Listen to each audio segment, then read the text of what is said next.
tell me what's going on in your life. What are you doing right now? Why are you here at New York Comic Con?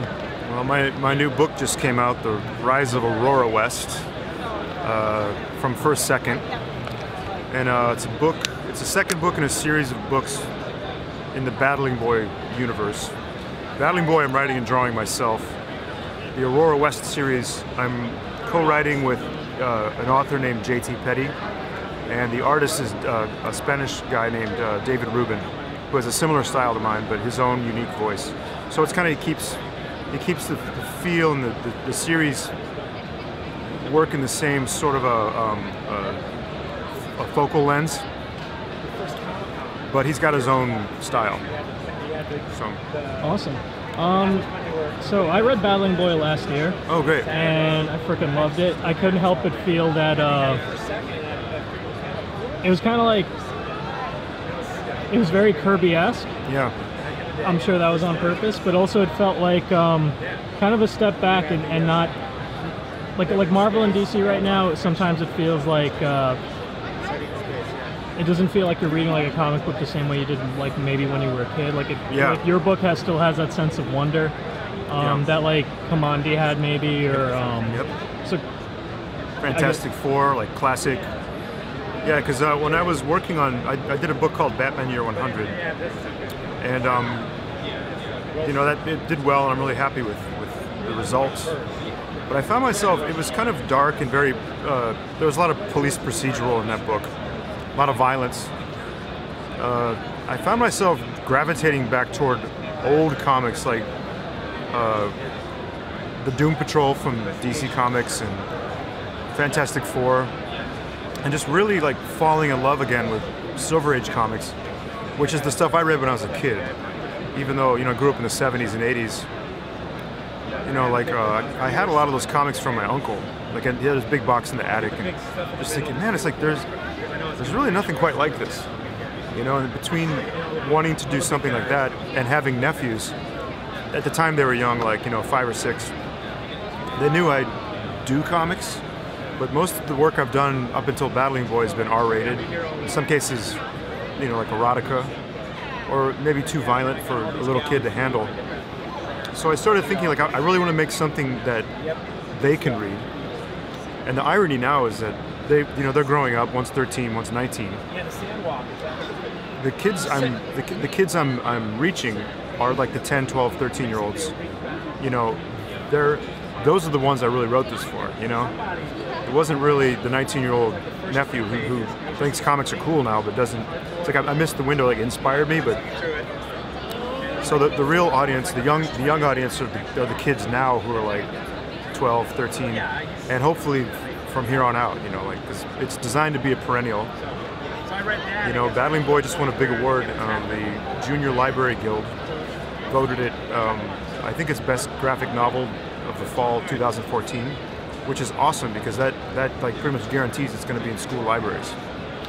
And you know, so that's just really, it's really gratifying to see, like, you can take this grand experiment, walk away from a franchise character that everybody knows and loves, and then try to make something original, new, relying on old traditions and old styles, but, you know, recombining everything in a new way and having it work, you know. So the last year has been, because Battling Boy, the first book came out actually it came out from New York Comic Con last year this time, and the last year has just been insane. It's just been a crazy whirlwind between trying to stay in my studio working and then moving studio twice, you know, like now being on the road, kind of getting my sea legs and how to, like, do school talks, you know, how to keep myself, you know, healthy, so I'm able to be on the road for 2 weeks and, you know, not get sick and stuff like that, you know. So it's been a very interesting year.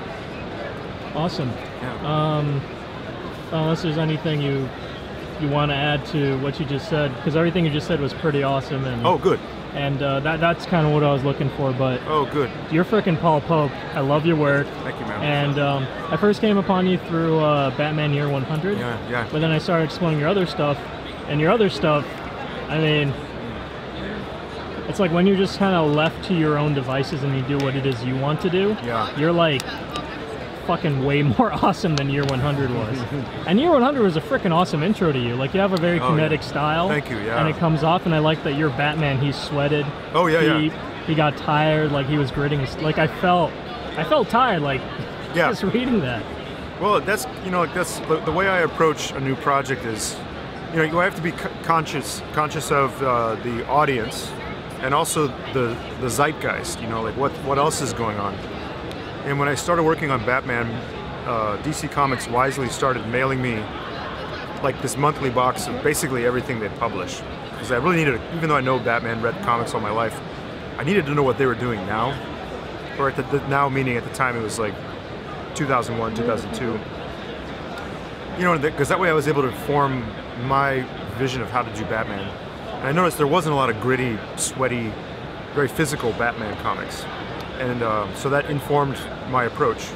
And the same with Battling Boy, where I was wrapping up Batman, I had opportunities to work on other projects. I just felt like I wasn't seeing a lot of quality comics aimed for young readers that's suitable for their age group, which also have like a kid superhero, and which doesn't pander down to them. Like I feel like a lot of times when it's movies or cartoons or comic books for young people, they're a little too tame. I think kids can handle like a little more violence and swagger. So like the Batman series from the 90s in a way. Yeah, it's cool, it's fine. It's just, it doesn't feel like it has the gravitas that I can remember from like reading Lord of the Rings or Dune, when I was a kid. And I care a lot about, child safety and abduction and abuse and stuff like that. So I wanted to do a story that kind of hinted at those themes, because Battling Boy is a kid superhero who's from a realm of gods who's sent down to defend children from monsters which are kidnapping the children and destroying things.